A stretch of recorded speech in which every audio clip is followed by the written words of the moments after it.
ট্ৰিফলাৰো চাগে বেয়া গুণ মানে সাইড এফেক্ট আছে কেনেকুৱা কেঞ্চাৰৰ ক্ষেত্ৰত ট্ৰিফলাৰ গুণাগুণ কওকচোন 25 বছৰটো পাৰ হোৱাৰ লগে লগে আমি সংযমিত হোৱাৰ দৰকাৰ আহাৰ বিহাৰ এইবিলাকৰ ক্ষেত্ৰত সংযমিত হ'ব লাগে যিখিনি মানুহ নিচাসক্ত সেৱন কৰে তেনেকুৱা ধৰণৰ সমস্যাবিলাক সমাধান কৰিবৰ কাৰণে ট্ৰিফলাৰ সহায় কৰিব পাৰে নে দূৰ কৰিব পাৰে নে পিচিঅডি প্ৰব্লেম মহিলাসকলৰ আজিকালি খুব বেছি হৈছে প্ৰব্লেমটো পিৰিয়ডছৰ খেলিমেলি হয় বহুত বেছি প্ৰব্লেম ক্ৰিয়েট হয় গতিকে ট্ৰিফলাৰ যোগেদিও পিচিঅডি প্ৰব্লেম নাইকিয়া কৰিব পাৰি ধৰি লওক এজন মানুহৰ থাইৰয়ড ধৰা পৰিছে গতিকে থাইৰয়ড ধৰা পৰাৰ পাছত এই ট্ৰিফলাটো খালে তেওঁৰ সেইখিনি নাইকিয়া হ'বনে গতে মানে হৰণ বুলি ক'লে মোৰো মনত আহিছিল মানে কাৰণ চাইণ্টিফিক এটা ভিত্তি ময়ো বিচাৰি আছিলোঁ কিন্তু আপুনি আজি যিহেতু এইটো কথা ক'লে ময়ো ক্লিয়াৰ হ'লোঁ আৰু এনেকুৱাই যদি হয় সঁচাকৈ হৰণ লোৱাটো ভাল কাৰণ চাইণ্টিফিক ৱেট কয় নমস্কাৰ মই হিমাশ্ৰী হয়কে আজি আমাৰ লগত আছে ayurvedic medical officer doctor Mirul Bora তেখেতৰ লগত আজি বহুতো কথা পাতিম আৰু প্ৰথম কথা হ'ল যে ট্ৰিফলা বুলি ক'লে মোৰ মনত এটাই প্ৰশ্ন আহিছিল বা মই বেছিকৈ এইটো কথাই জানো ট্ৰিফলাই পেট খুলুচা কৰে কিন্তু কিছুমান কথা আমি জনা নাছিলোঁ যিটো আপোনাৰ লগত দুই এটা কথা পাতি গম পালোঁ গতিকে ট্ৰিফলাৰ গুণাগুণৰ বিষয়ে আজি আমি এই এপিছডটোত পাতিম আৰু ভিডিঅ'টো চোৱাৰ আগত আপোনালোকে ভিডিঅ'টো বহুত বেছি শ্বেয়াৰ কৰক কাৰণ এইটো ভিডিঅ'ৰ পৰা আপোনালোকে বহুত বেছি উপকৃত হ'ব আমি আজি তেতিয়াহ'লে জানিম ট্ৰিফলাৰ গুণাগুণ এটা কথা মই আগতে এইটোৱে জানিছিলোঁ ট্ৰিফলা খালে খুলুচা হয় আমাৰ শৌচ খুলুচা হয় পেট খুলুচা হয় এইখিনি কথা জানিছিলোঁ কিন্তু আপোনাৰ লগত দুই এটা কথা পাতি গম পালোঁ যে ট্ৰিফলাৰ বহুত বেছি গুণাগুণ আছে গতিকে ৰাইজক জনাব লাগিব কাৰণ ট্ৰিফলাৰ গুণেদি ৰাইজেও উপকৃত হ'ব চ' প্ৰথমতে মই এইটো সুধিব বিচাৰিম ট্ৰিফলাৰ গুণৰ কথা ধন্যবাদ আপুনি মোক এনেকুৱা এখন খুব ভাল প্লেটফৰ্ম দিয়াৰ কাৰণে এজ এ আয়ুৰ্বেদিক ফিজিচিয়ান এজন আয়ুৰ্বেদিক চিকিৎসক আৰু এজন চিকিৎসা বিষয়া হিচাপে বৰ গৌৰৱ অনুভৱ কৰিছোঁ আৰু আমাৰ আয়ুৰ্বেদৰ বাৰ্তাটো আপুনি আমাৰ নৱপ্ৰজন্মলৈ লৈ যোৱাত সহায় কৰিব সেইটো কাৰণে মই জয়তে আপোনালোক ধন্যবাদ আৰু কৃতজ্ঞতা জ্ঞাপন কৰি লৈছোঁ কথা হ'ল কি হয় আপুনি আমাৰ সকলোৰে ধাৰণা মই স্বীকাৰ কৰোঁ আমাৰ বহুত আয়ুৰ্বেদিক চিকিৎসকৰো অন্ততঃ 20% আয়ুৰ্বেদিক চিকিৎসকৰো সেইটোৱে ধাৰণা ৰোগীটো বাদেই দিলোঁ বা সাধাৰণ ৰাইজক আমি বাদেই দিলোঁ আমাৰ 20% আয়ুৰ্বেদিক চিকিৎসকৰো ধাৰণা যে ট্ৰিফলাই কেৱল পেট খুলুচা কৰে অৰ্থাৎ সেইটো আমাৰ আয়ুৰ্বেদ শাস্ত্ৰমতে ৰেচক বুলি কয় শৌচ খুলুচা কৰা যিটো গুণ কিন্তু ট্ৰিফলাৰ আচল আৰু সাংঘাতিক গুণটো হ'ল পোষক মানে হ'ল নিউট্ৰিশ্যন অৰ্থাৎ ট্ৰিফলাই নিউট্ৰিশ্যন দিব পাৰে আৰু আপোনাক এইখিনিতে মই কৈ ভাল পাম যে ট্ৰিফলাটো বৰ এটা ডিভাইন বস্তু এটা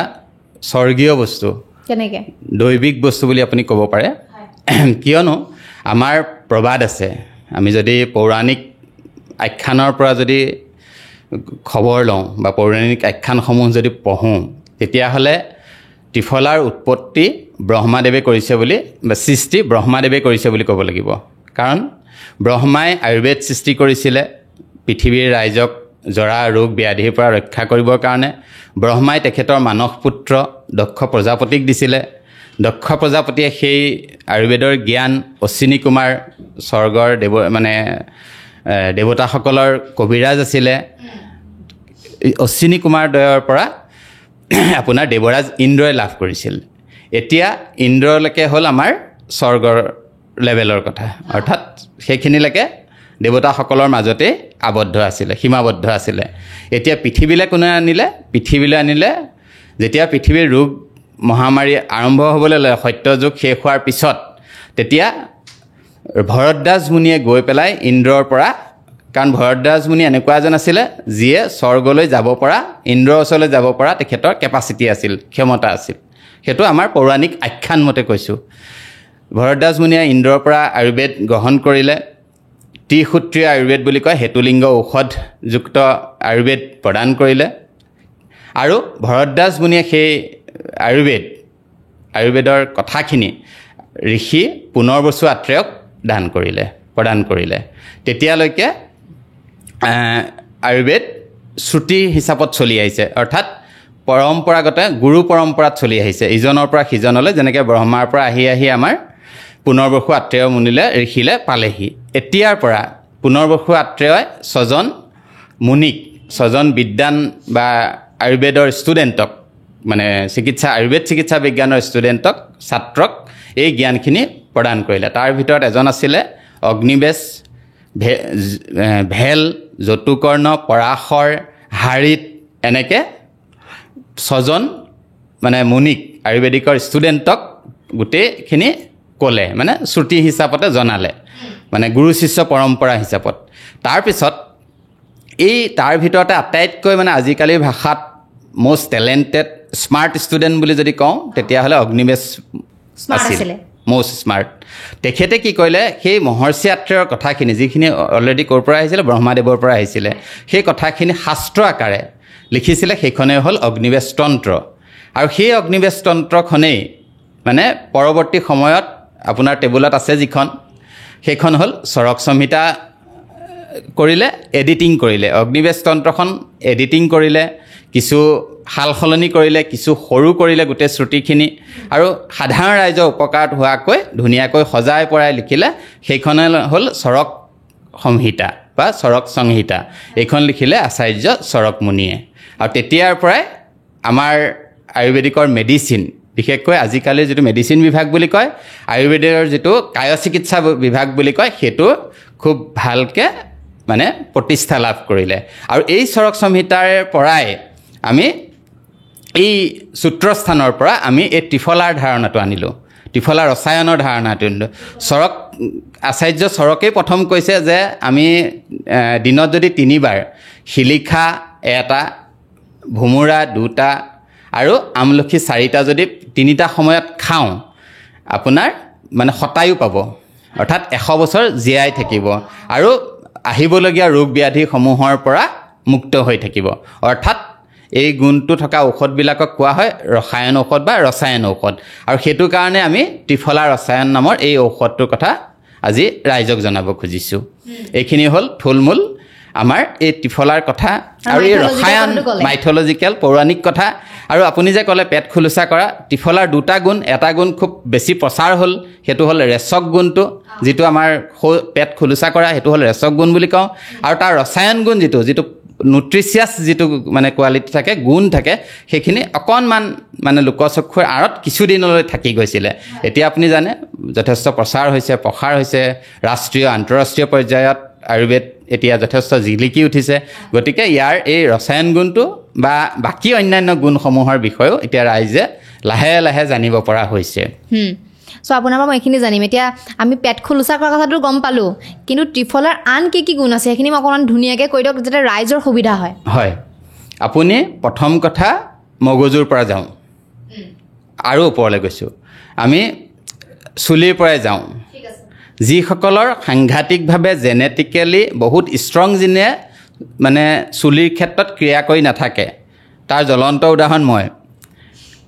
মোৰ ইমান এটা ষ্ট্ৰং জিনে মোক কাম কৰে মই বহুত চেষ্টা কৰিও মোৰ অন্ততঃ 37 বছৰলৈকে যেনে তেনে চুলিকেইডাল ৰাখিব পাৰিছিলোঁ কিন্তু তাৰপিছত যেতিয়া মই 40 পাৰ কৰিলোঁ তাৰপিছত মই চুলি ৰাখিব পৰা নাই কাৰণ মোৰ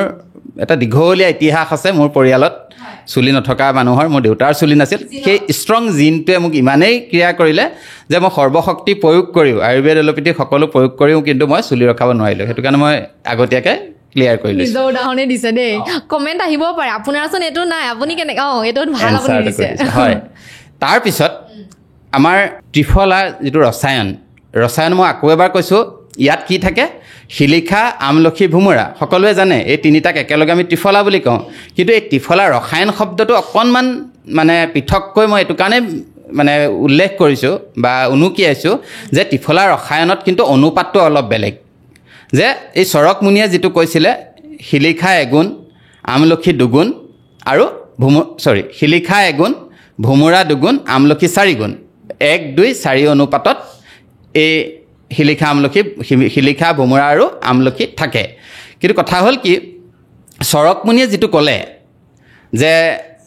দিনত 3 বেলা খাব লাগে লাহে লাহে মানুহৰ কি হ'ল সময়ৰ অভাৱ হৈ আহিলে 3 বেলা খাবলৈ ক'ত পাব আৰু সকলো সময়তেতো ভুমুৰা নাপায় সকলো সময়তে আমলখি নাপায় সকলো সময়তে শিলিখাও নাপায় সকলো ঋতুতে বা সকলো ছিজনতে তেতিয়া কি কৰিলে ত্ৰয়োদশ শতিকাৰ 13th চেঞ্চুৰীত এজন আয়ুৰ্বেদ আচাৰ্য চাৰংগধৰে ধৰক এই সময়খিনি আপুনি আমাৰ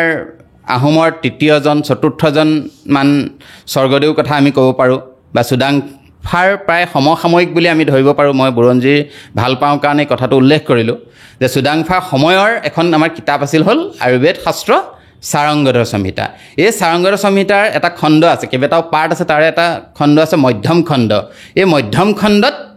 তেখেতে কিছু ৰিফৰ্ম কৰিলে, এডিটিং কৰিলে ত্ৰিফলা ৰসায়নটোক, কিছু সাধাৰণ ৰাইজৰ কাৰণে, ৰোগীৰ কাৰণে সহজ কৰিলে। তেখেতে কি কৰিলে, শিলিখা 100 গ্ৰাম 1 ভাগ ল'লে, ভোমোৰা 2 গ্ৰাম ল'লে, মানে 2 ভাগ ল'লে, আৰু আমলখি 4 ভাগ একেলগে মিলাই ৰেডিমেডকৈ, ৰেডি টু ইউজ, যিটো আজিকালি যুগৰ মানুহে বিচাৰে, ৰেডি টু ইউজ, এই মাত্ৰ আনিলোঁ। কাৰণ আমি জানোৱে আজিকালি গোটেই যুগটো এতিয়া ফাষ্ট, সকলোতে কেৱল মানে স্পীডত লাগে। গতিকে এই আচাৰ্য চাৰংগধৰে কিন্তু আমাৰ কাৰণে, নতুন প্ৰজন্মটোৰ কাৰণে খুব ধুনীয়া এটা আমাক সহজ কৰি এই ত্ৰিফলা ৰসায়নটো বনাই দি থৈ গৈছে। আৰু এই ত্ৰিফলা ৰসায়ন মই কৈছোঁৱে, মূৰৰ একেবাৰে চুলিৰ পৰা আৰম্ভ কৰি ভৰিৰ নখলৈকে কাম কৰে। চুলিত কাম, আপোনাৰ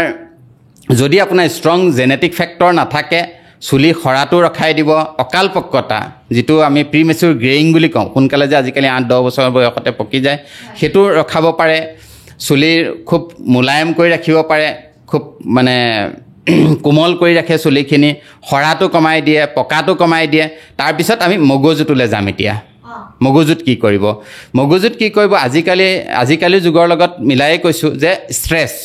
আমাৰ প্ৰতিটো কথাতেই ষ্ট্ৰেছ। আপুনি যি প্ৰফেশ্যনতেই নাথাকক, আপুনি ডাক্তৰ হওক, ইঞ্জিনিয়াৰ হওক, প্ৰাইভেট কোম্পানীৰ ডাঙৰ এক্সিকিউটিভ হওক, ডাঙৰ পষ্টত থাকক, সৰু পষ্টত থাকক, ঠেলাৱালাজন,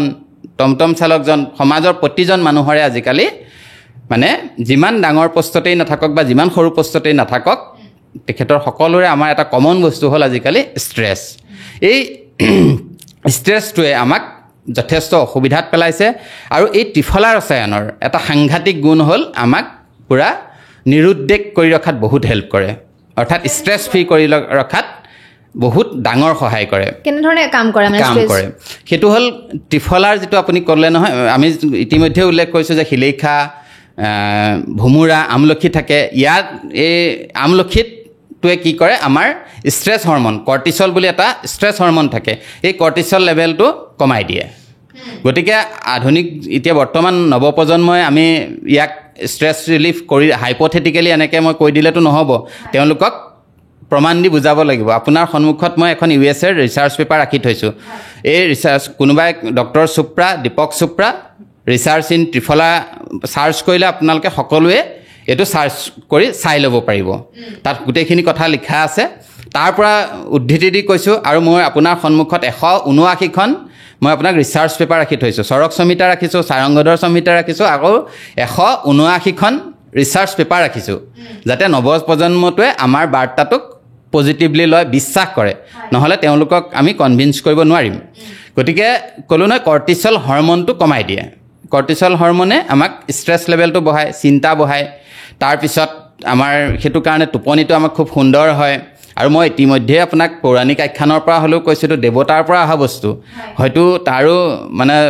মই অফিচিয়েলি বা অন কেমেৰা কোৱাটো কিমান দূৰ ভাল হৈছে নাজানো, হয়তো এটা দৈবিক কিবাও থাকিব পাৰে, যিহেতু আমাৰ ইমান এটা 1000 বছৰীয়া এটা পৰম্পৰা, তেওঁলোকৰ ঋষিসকলৰ জ্ঞান, আপ্তজ্ঞান, তেওঁলোকৰ কথাবিলাক সহজে ভুল নহৈছিলে।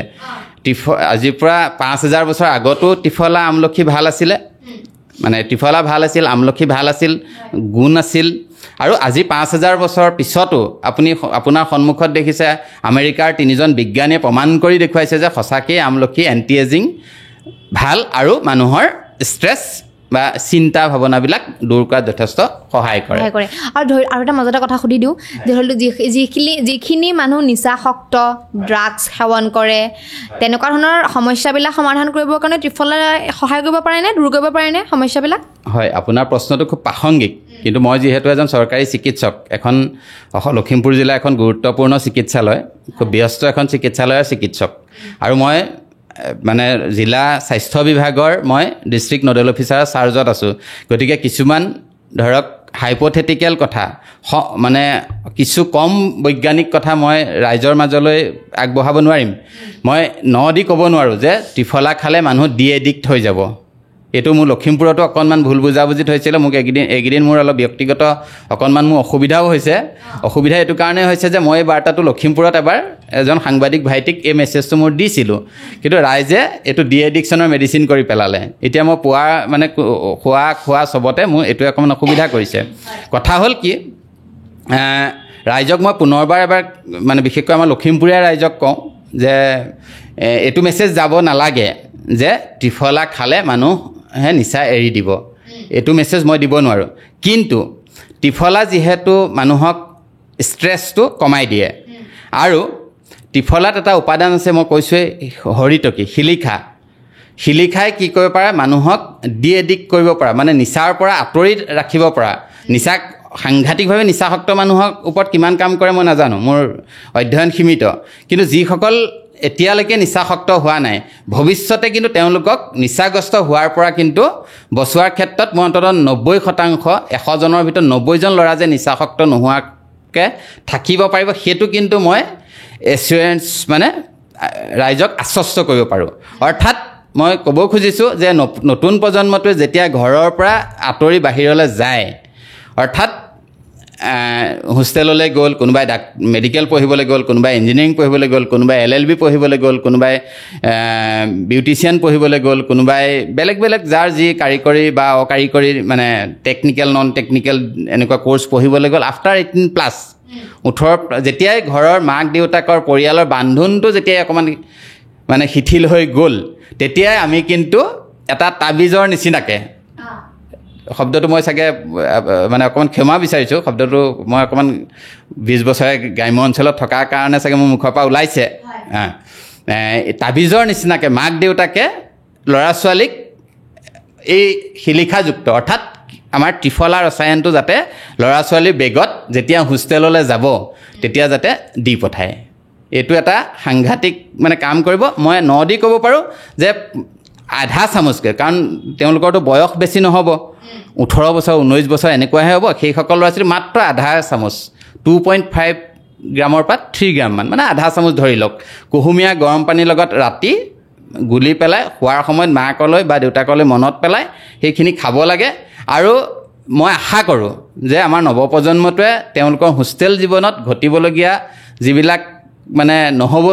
অবাঞ্ছিত যিখিনি হয় মানে মই ক'ব খুজিছোঁ যে আমাৰ এই 18+ যেতিয়া আমি হোষ্টেললৈ যাওঁ তেতিয়াই কিন্তু আপুনি চাব অকণমান এলকহলেই কওক অকণমান মানে টবেকো জাতীয় এইখিনি বস্তুৰ কথাই কওক বা পাণ খোৱাৰ কথাই কওক এই আসক্তিটো কিন্তু এই সময়খিনিত অকণমান বেছি সেইটো অকণমান হৰমনৰ ইম্পেক্টো থাকে ছোৱালীৰ ক্ষেত্ৰত প্ৰজেষ্টন হৰমন ল'ৰাৰ ক্ষেত্ৰত টেষ্টষ্টেৰন হৰমনৰ এটা যিটো এডলেচেণ্ট পিৰিয়ডত হয় পিয়াৰ প্ৰেছাৰৰ এটা প্ৰভাৱ থাকে বন্ধুবৰ্গৰ এটা চাপ থাকে এতিয়া আমি ডেকা হৈছোঁ কাৰণ সেইটো সময়ত গাত একো ৰোগ ব্যাধিটো নহয় ইমান কম বয়সত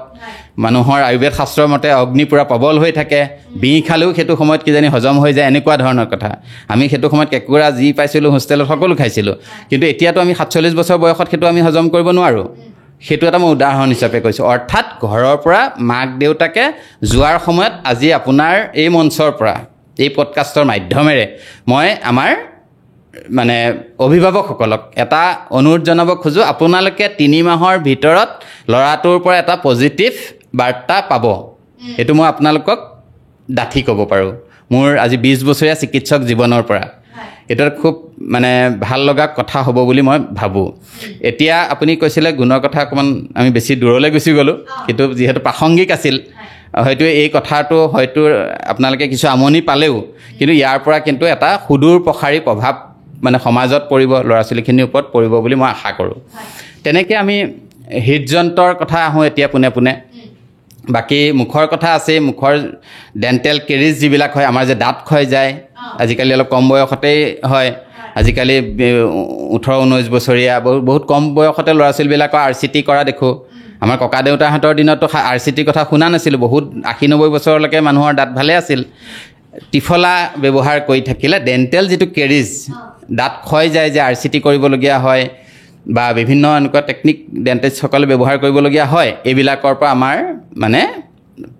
বাচি থাকিব পাৰি আৰু লগত মুখৰ ভিতৰত যে আমাৰ কিছুমান ছাল এৰুৱা কিছুমান ঘাঁ টাইপৰ হয় সেইবিলাক যদি ত্ৰিফলাৰ পানীটোৰে যদি কুলকুলি কৰি থকা হয় এটা আধুনিক দৰৱ মডাৰ্ণ মেডিকেল ছায়েন্সৰ এটা দৰৱ ক্ল'ৰহেক্সিডাইন বুলি যিটো গাৰ্গুল সকলোৱে শুনিছে হেক্সিডাইনৰ সমানেই কাম কৰে এটা ৰিচাৰ্চত দেখুৱাইছে যে হেক্সিডাইনতকৈ বেছি কাম কৰে মানে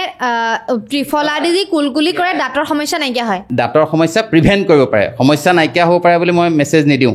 প্ৰিভেণ্ট কৰিব পাৰে যিটো তাৰ যিটো এণ্টিমাইক্ৰবিয়েল ইফেক্ট সেইটো কিন্তু ক্ল'ৰহেক্সিডাইনৰ সমান বুলি ৰিচাৰ্চে দেখুৱাইছে এইটো আপোনাৰ সন্মুখত এভিডেন্স আছে আপুনি পেপাৰ চাই ল'ব পাৰিব মই এইটোৱে আপোনাৰ মাধ্যমে জনাব খুজিছোঁ যাতে আপোনালোকে অনলাইনত গুগলত চাৰ্চ কৰিলে গোটেই তথ্যখিনি পায় কাৰণ হাইপথেটিকেলি আমি এজ এ অভিভাৱক হিচাপে যিহেতু মোৰ দুজনী ছোৱালীৰ পিতৃ মই এজন অভিভাৱক আজিৰ তাৰিখত এজন চিকিৎসকৰ লগতে এজন অভিভাৱকো গতিকে মোৰ পৰা কেতিয়াও যাতে সমাজলৈ ভুল বাৰ্তা নাযায় এটা সদায় যাতে ধনাত্মক বাৰ্তা যায় এইটো হ'ল আমাৰ এই অনুষ্ঠানটোৰ আমাৰ উদ্দেশ্য এতিয়া আমি হাৰ্টৰ কথাটো আকৌ এবাৰ কৈ লৈছোঁ হাৰ্টত কি হয় যেতিয়া আমাৰ বয়সটো বাঢ়ি যায় 25 বছৰৰ পৰা লাহে লাহে আমাৰ কি হয় মডাৰ্ণ মেডিকেল ছায়েন্স মতে আধুনিক চিকিৎসা বিজ্ঞানৰ মতে কিছু মেটাবলিজিমটো শ্ল' হ'বলৈ আৰম্ভ কৰে আৰু আয়ুৰ্বেদ শাস্ত্ৰ মতে চৰক সংহিতাৰ মতে অগ্নিটো কিছু মন্দ হ'বলৈ আৰম্ভ কৰে বয়স বাঢ়ি যোৱাৰ লগে লগে ভাষা বেলেগ কিন্তু গোটেই কথাবিলাক একেই আয়ুৰ্বেদ শাস্ত্ৰই চৰক সংহিতাৰ 5000 বছৰ আগত কৈছে বয়স বাঢ়ি যোৱাৰ লগে লগে অগ্নি মন্দ হৈ যায় আৰু মডাৰ্ণ মেডিকেল ছায়েন্সে কয় মেটাবলিজিম শ্ল' হৈ যায় হয়নে গতিকে আপুনি চাওক 5000 বছৰ আগৰ কথাখিনি আৰু আজি 2025 চনৰ কথাখিনি কিবা পাৰ্থক্য আছে জানো মাত্ৰ সেইটো সময়ত সংস্কৃত ব্যৱহাৰ কৰিছিলে আজিৰ তাৰিখত ইংৰাজী ব্যৱহাৰ হৈছে শব্দকেইটা পৃথক হৈছে আমাৰ শাস্ত্ৰত অগ্নি আজিৰ তাৰিখৰ মেটাবলিজিম এই শব্দ দুটাৰহে মানে লেংগুৱেজৰহে পাৰ্থক্য হৈছে মূল ভাৱটোৰ বা অৰ্থটো কিন্তু সলনি হোৱা নাই হাৰ্টৰ বুলি ক'লে আমাৰ আটাইতকৈ ডাঙৰ সমস্যাটো হ'ল মানে কলেষ্ট্ৰলৰ সমস্যা LDLৰ সমস্যা ট্ৰাইগ্লিচাৰাইডৰ সমস্যা মই ইতিমধ্যে কৈছোঁৱেই যে বয়স বঢ়াৰ লগে লগে মেটাবলিজিমটো শ্ল' হয় আৰু আয়ুৰ্বেদ শাস্ত্ৰৰ মতে অগ্নিটো কিছু দুৰ্বল হ'বলৈ আৰম্ভ কৰে সেইটো কাৰণে মই আকৌ এটা আমাৰ যদি আপুনি অনুমতি দিয়ে মই আমাৰ এটা মানে আমাৰ অসমীয়া সমাজৰ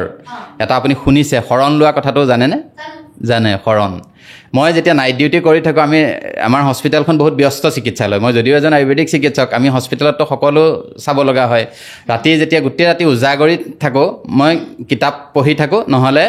কিছুমান কথা মনলৈ আহি থাকে কাৰণ আপুনি বিচনাখনলৈ যাব যিহেতু নোৱাৰে গতিকে সময়খিনিটো পাৰ কৰিব লাগিব এদিন এই মোৰ নাইট ডিউটিত এটা কথা মনলৈ আহিছিলে যদি আপুনি অনুমতি দিয়ে মই ক'ম কথাটো হ'ল কি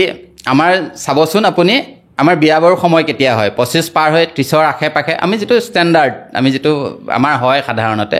বিশেষকৈ আমাৰ যিটো গ্ৰাম্য সমাজৰ যিটো শৰণ দিয়া এটা প্ৰথা থাকে মই আপোনাক উদাহৰণ হিচাপে ক'ব পাৰিছোঁ যিটো ল'ৰাই ধৰক মোৰ 14টা পুৰুষে গাহৰি মাংস খোৱা নাছিল মই অৱশ্যে মই আজিৰ তাৰিখতো নাখাওঁ মই কেতিয়াও খোৱা নাই মই এটা উদাহৰণ হিচাপে কৈছোঁ ধৰক মোৰ 14 পুৰুষে নোখোৱা বস্তুটো কিন্তু আপোনাৰ হজম কৰিবলৈ বহুত দিগদাৰ হয় কাৰণ আমাৰ ছিষ্টেমটোৱে সেইটো এলাউ নকৰে কিন্তু 25 বছৰ আগত যেতিয়া আমি হোষ্টেলত আছিলোঁ তেতিয়া কিন্তু মই নাখাব পাৰোঁ কিন্তু মোৰ লগৰ বহুতে খাইছিলে নাখাবলগীয়া ল'ৰায়ো খাইছিলে কিন্তু তেওঁলোকৰ সেইটো সময়ত প্ৰব্লেমটো হোৱা নাছিল কিন্তু যেতিয়াই 25 বছৰ পাৰ হৈ 30ৰ ফালে গ'ল তেতিয়াই মেটাবলিজিমটো শ্ল' হয় আয়ুৰ্বেদ শাস্ত্ৰৰ অগ্নিটো মন্দ হয় তেতিয়াই কিন্তু লাহে লাহে সেইটো হজম কৰিব নোৱাৰা হয়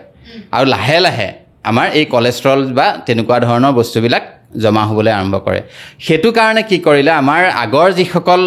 মানুহ আছিল তেওঁলোকেতো জানে 25 বছৰলৈকে ল'ৰা ছোৱালীবিলাকে অকণমান মানে বান্ধোনত নাথাকিব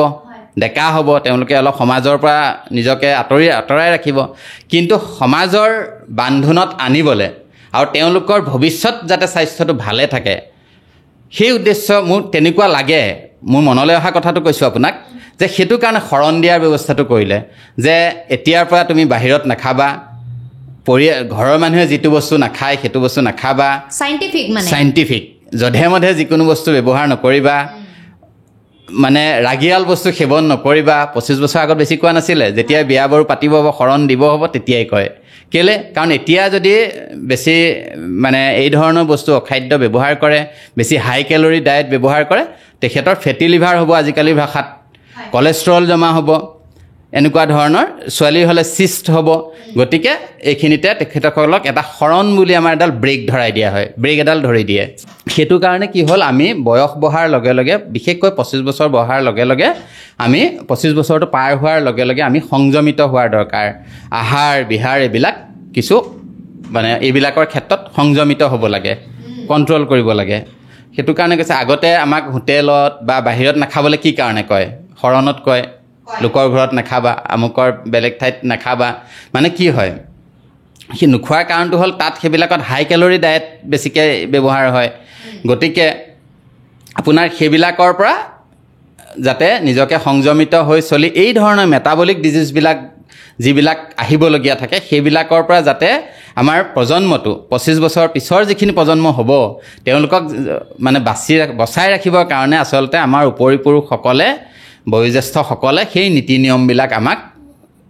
শিকাইছিলে। এটা কথা ময়ো ক'ম, আগতে মানে শৰণ বুলি ক'লে মোৰো মনত আহিছিল মানে, কাৰণ চাইণ্টিফিক এটা ভিত্তি ময়ো বিচাৰি আছিলোঁ, কিন্তু আপুনি আজি যিহেতু এইটো কথা ক'লে ময়ো ক্লিয়াৰ হ'লোঁ। আৰু এনেকুৱাই যদি হয় সঁচাকৈ শৰণ লোৱাটো ভাল, কাৰণ চাইণ্টিফিক ৱেত কয়। কাৰণ 25 বছৰ পাছত আপুনি যিটো ক'লে কিছুমান খাদ্যত মানে বাধা দিয়ে, এইটো নাখাবি সেইটো নাখাবি, কিন্তু স্বাস্থ্যৰ কাৰণে হয়। গতিকে স্বাস্থ্যৰ কাৰণে এনেকুৱা হয় তেতিয়াহ'লে শৰণ লোৱাটো বহুত বেছি ভাল, কাৰণ চাইণ্টিফিক এটা কথা। হয় হয়, এইখিনি কথা ইমানতে সামৰিছোঁ। নেক্সট আমি ক'লোৱে নাই। আৰু ত্ৰিফলা খাই থাকিলে কি হ'ব, ত্ৰিফলাৰ এটা মানে ধৰক আপুনি আমাৰ যিবিলাক মানে হাৰ্টৰ যিবিলাক নলী থাকে, কৰ'নাৰী আৰ্টাৰী বুলি কওঁ, যোনে হাৰ্টটোক ব্লাড ছাপ্লাই কৰে, সেই আৰ্টাৰীবিলাকৰ ভিতৰত যিহেতু 25 বছৰ বা লাহে লাহে বয়স বঢ়াৰ লগে লগে মানে আমাৰ পানী যোৱা পাইপবিলাকত যেনেকৈ মানে ময়লা বা গেছ জমা হ'বলৈ যেনেকৈ আৰম্ভ কৰে, আমাৰ হাৰ্টৰ নলীবিলাকতো মানে এই কৰ'নাৰী আৰ্টাৰীবিলাকতো মানে গেছ মানে কলেষ্ট্ৰল জাতীয় বস্তুবিলাক বেছিকৈ জমা হ'বলৈ আৰম্ভ কৰিলে কি হ'ব, হাৰ্টৰ নলীবিলাকৰ লুমেনটো যিটো তাৰ পাইপটোৰ যিটো ভিতৰৰ মানে ব্যাসাৰ্ধটো সেইটোতো গেছবিলাক জমা হ'লে মানে সৰু হৈ যাব আৰু তেতিয়া ব্লাডৰ প্ৰেছাৰটো বাঢ়ি যাব। এডাল শকত পাইপ এডালে যিমান পানী যাব পাৰিব, পাইপডাল যদি ভিতৰত বোকা পানী ভৰ্তি হৈ থাকে, পানী আগৰ সমান যাব পাৰিব জানো? একেই পৰিঘটনাটো আমাৰ মানুহৰ দেহাটো হ'ব, হিউমেন বডিটো হ'ব। গতিকে সেইটো কাৰণে কি হয়, এই গেট পৰাটো বাঢ়ি যায় বয়সৰ লগে লগে। আমাৰ ত্ৰিফলাই কি কৰে, ত্ৰিফলা ৰসায়নে কি কৰে, বিশেষকৈ ইয়াত ৰসায়নত আমলখিটো বেছি থাকে। আৰু আমলখি কি হয় আপোনাৰ এই হেৰিবিলাকক পৰিষ্কাৰ কৰি মানে গেটবিলাক শৰীৰৰ পৰা বাহিৰলৈ লৈ যাব মানে আঁতৰাই দিব পৰা এটা কেপাচিটি থাকে, যিটো আজিকালি বেছিকৈ যদি হৈ যায়, য'ত আজিকালি আপোনালোকে সকলোৱে জানে এটৰভাষ্টেটিন, ৰজুভাষ্টেটিন ইউজ কৰিব লগা হয়। কিন্তু আমি আগৰ পৰা যদি 18 বছৰ বয়সৰ পৰাই যদি আমি ত্ৰিফলা ৰসায়ন ইউজ কৰি থাকোঁ, তেতিয়াহ'লে পাছৰ সময়ত মানে ষ্টেটিনৰ ইউজটো কমাব পাৰিম। যিটো ষ্টেটিন আমাৰ বহুত আমাৰ এটা যুগজয়ী, মইতো ক'ম যে এটা যুগজয়ী এটা মডাৰ্ণ মেডিকেল চায়েন্সৰ অৱদান। কাৰণ এই ষ্টেটিনৰ কাৰণে আমি বহুত হৃদৰোগীক আমি পৃথিৱীত জীয়াই ৰাখিব পাৰিছোঁ। গতিকে সেইসকলো কিন্তু ঋষিমুনিয়ে, এইটো নহয় যে আধুনিক চিকিৎসা বিজ্ঞানৰ মানে লোকসকল আমাৰ দৰে চৰক চুচুতৰ নিচিনা দেখিবলৈ বেলেগ আছিল কাৰণে তেওঁলোক ঋষিমুনি নহয়, কিন্তু তেওঁলোকৰ গুণ ঋষিমুনিৰ নিচিনাই। তেওঁলোকো আচাৰ্য, তেওঁলোকো মহৰ্ষি, হয়নে? গতিকে তেওঁলোক ষ্টেটিন আৱিষ্কাৰ কৰা বিজ্ঞানীকেইজনক আমি কিন্তু সদায় প্ৰাতঃস্মৰণীয়, তেওঁলোকক সদায় আমি কৃতজ্ঞতা সদায় জনাব লাগিব। কিয়নো আমাৰ যিসকল হৃদৰোগী, এই হৃদৰোগীসকলক বচাই ৰখাত কিন্তু ষ্টেটিনৰ অৱদানটো, ৰজুভাষ্টেটিন, এটৰভাষ্টেটিন এনেকুৱা ধৰণৰ ষ্টেটিনবিলাকৰ অৱদান বহুত বেছি। কিন্তু আমি কি কৰিব পাৰোঁ আমাৰ ফালৰ পৰা? আমাৰ যিহেতু ইমান সুন্দৰ এটা বস্তু 5000 বছৰ আগতে আমাক দি থৈ গৈছে, আমি কি কৰিব পাৰোঁ? 18 বছৰ বয়সৰ পৰা ইয়াক ত্ৰিফলাটোক ব্যৱহাৰ কৰি থাকিলেই হ'ল। ই কি কৰিব? আপোনাক চুইপাৰৰ নিচিনাকৈ কাম কৰি থাকিব,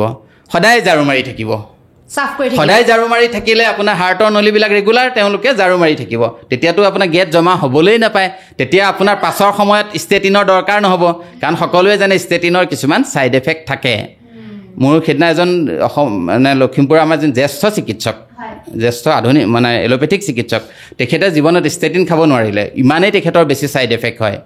আজিৰ তাৰিখতো তেখেতে ষ্টেটিন আৰু নেক্সট টাইম জীৱনত খাব নোৱাৰিলে। গতিকে কিন্তু মই আকৌ কৈছোঁ, ষ্টেটিনে কিন্তু আমাৰ লাখ লাখ হাজাৰ হাজাৰ কোটি কোটি মানুহক পৃথিৱীত জীয়াই ৰাখিব পাৰিছে। কিন্তু আমাৰ কামটো কি হ'ব পাৰে? আমি নতুন প্ৰজন্মটোক যদি আমাৰ ত্ৰিফলা ৰসায়নটো দি দিওঁ, তেতিয়াহ'লে তেওঁলোকক ষ্টেটিন খাবলগীয়া পৰ্যায়লৈ নাযায়। কাৰণ আমি বাইপাছ চাৰ্জাৰী আয়ুৰ্বেদ চিকিৎসকে কৰিব নোৱাৰোঁ, আয়ুৰ্বেদে কৰিব নোৱাৰে। কিন্তু আমি বাইপাছ চাৰ্জাৰী কৰিবলগীয়া ৰোগীৰ সংখ্যাটো কমাই দিব পাৰিম। হাৰ্ট চাৰ্জন যেনে ৰাতি শুব পাৰিব, কাৰণ অসমত ভাৰতত হাৰ্ট চাৰ্জন কেইজন আছে? কিমানজন CTVS চাৰ্জন আছে? আপুনি গুৱাহাটীত চাওক, 5-6জনতকৈ বেছি নাই, খুব বেছি 10জন ওলাব গোটেই অসমত, নহয় জানো? গতিকে তেখেতসকলেওতো মানুহ, তেখেতসকলেও শুব লাগিব। গোটেই মানুহখিনি যদি আমি হৃদৰোগী হৈ যাওঁ, চবকে যদি বাইপাছ চাৰ্জাৰী কৰিবলগীয়া CABG কৰিব লগা যদি হৈ যায় চবকে যদি ষ্টেণ্ট লগাবলগীয়া সেই ডাক্তৰকেইজন জীয়াই কেনেকৈ থাকিব তেওঁলোককতো আমি অলপ ৰিলিফ দিব লাগিব আয়ুৰ্বেদে ত্ৰিফলা ৰসায়নে সেই কামটো কৰিব পাৰে আৰু এটা কথা মই মাজতে সুধো দেই হৃদৰোগীৰ কথা আপুনি যিহেতু ক'লে যি ধৰি লওক কোনোবা মানুহৰ এতিয়া হৃদৰোগ হৈ আছে হাৰ্টৰ প্ৰব্লেম হৈ আছে গতিকে তেওঁলোকে ত্ৰিফলা খালে গুণাগুণ পাব কিন্তু মই তেখেতক এটাই অনুৰোধ জনাম সেইসকল মানুহক তেখেতসকলে অন্ততঃ যিহেতু তেখেতৰ হাৰ্টৰ যদি চিকিৎসা চলি থাকে তেখেতৰ মানে CTVS চাৰ্জনজন যিজনে তেখেতক অপাৰেশ্যন কৰিছে বা যিজন মানে আমি কাৰ্ডিঅ'লজিষ্ট বুলি যাক কওঁ হৃদৰোগ বিশেষজ্ঞ বুলি যিজনক কওঁ তেখেতৰ কিন্তু বিনা অনুমতিত নাখাব কেতিয়াবা ভুল বুজাবুজি হ'ব পাৰে বা কেতিয়াবা আৰু এটা কথা আছে মই আপোনাক ক'ম ছাইড এফেক্টৰ কথা যিসকলে ষ্টেটিন লৈ আছে মই যে ক'লোঁ এটৰভাষ্টেটিন ৰজুভাষ্টেটিন তেওঁলোকে কিন্তু তেখেতৰ চিকিৎসকজনৰ পৰামৰ্শ অবিহনে বা এজন ভাল আয়ুৰ্বেদিক ডাক্তৰৰ পৰামৰ্শ অবিহনে আপোনাৰ ষ্টেটিন নাখাব কাৰণ সব বস্তুৰে অতিটো বেয়া হ'ব কাৰণ ষ্টেটিনৰ কাম কি আমাৰ কলেষ্ট্ৰলবিলাকক চফা কৰি থাকে শৰীৰৰ পৰা বাহিৰ কৰি থাকিব প্লেক ফৰ্মেশ্যন হ'ব নিদিব গেছ জমা হ'ব নিদিব কিন্তু আপোনাক ইতিমধ্যে কৈছোঁ ন ত্ৰিফলাইটো অলৰেডি সেইটো কাম কৰি থাকে গতিকে দুটা বস্তুৰ যদি মানে একেলগে ব্যৱহাৰ হয় অতি সৰ্বদা বৰ্জেত অতিটো মানে অমৃতটো বেছি হ'লে গড়লৈ যাব গতিকে যিসকলে ষ্টেটিন লৈ আছে চিকিৎসকৰ পৰামৰ্শ অবিহনে কিন্তু ত্ৰিফলা ব্যৱহাৰ নকৰিব আৰু ত্ৰিফলাৰো চাগে বেয়া গুণ মানে ছাইড এফেক্ট আছে কেনেকুৱা ত্ৰিফলাৰ ছাইড এফেক্ট বেছিভাগেই ত্ৰিফলাৰ ভাল গুণ কিন্তু মানে ক'লোৱে ন অতি সৰ্বদা বৰ্জেত সংস্কৃতত কয় অতিটো চবৰে কাৰণে বেয়া আপোনাক মই 20 বছৰীয়া ল'ৰা ছোৱালীটোক কিমান খাবলৈ কৈছোঁ ষ্টুডেণ্টক 2.5 গ্ৰাম মানে আধা চামুচ সি যদি ধৰক 2 চামুচ খায় অসুবিধা হ'ব ডায়েৰিয়া হ'ব পাৰে আৰু মোৰ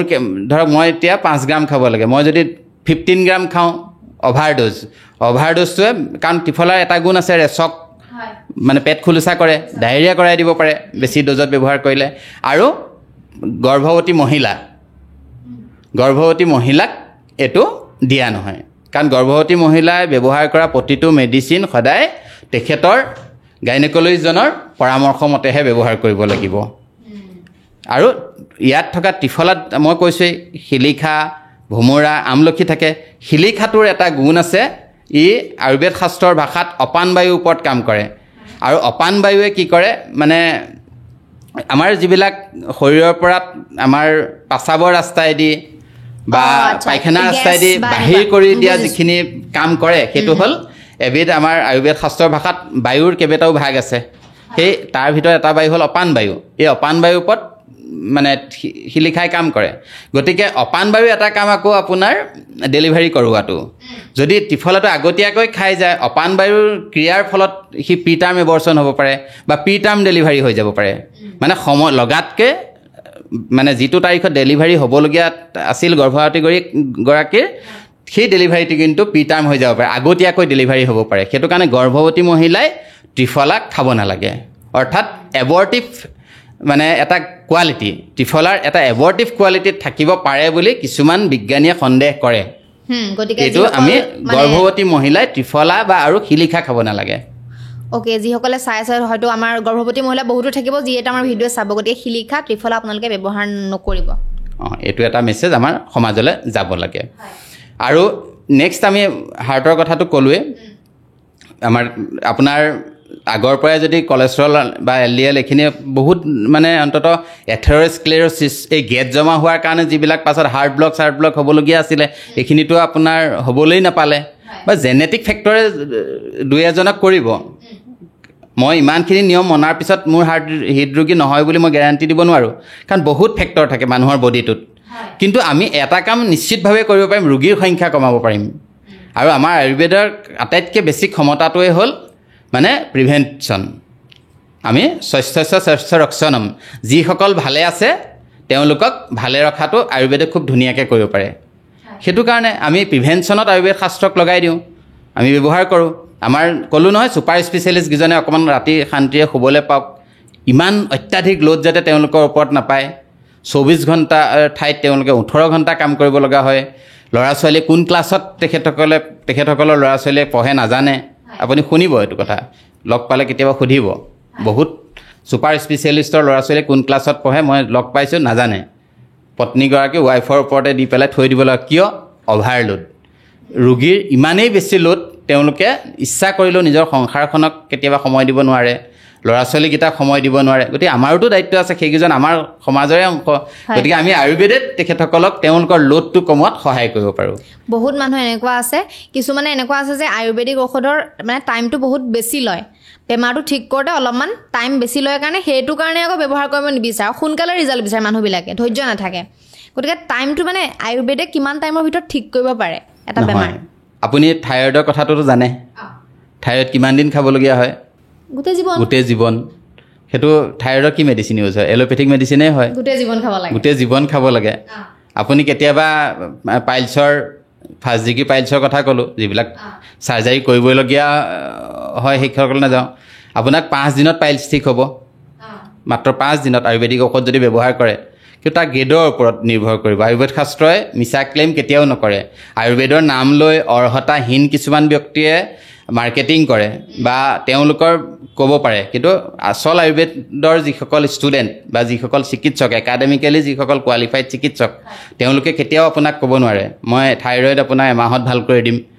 আধুনিক চিকিৎসা বিজ্ঞানেও নোৱাৰে,